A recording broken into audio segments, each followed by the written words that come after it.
Ready? Let's go. 2-minute daily devo from Monday, September 26th. I'm in the Contemporary English Version today, and our verse of the day comes from the book of 2 Chronicles, chapter 7, verse 14. Here's what it says. If my own people will humbly pray and turn back to me and stop sinning, then I will answer them from heaven. I will forgive them, and I will make their land fertile once again.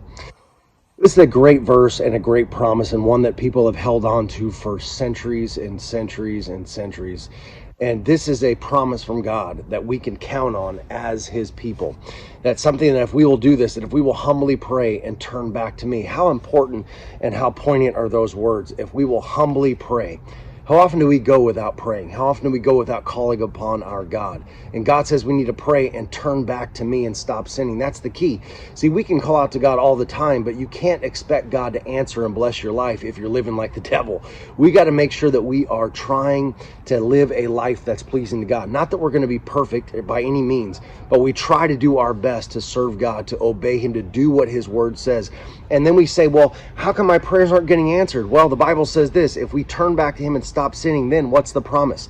Then I will answer them from heaven. Again, I've said this so many times, our God never asks us to do anything without attaching a promise. And this is the promise.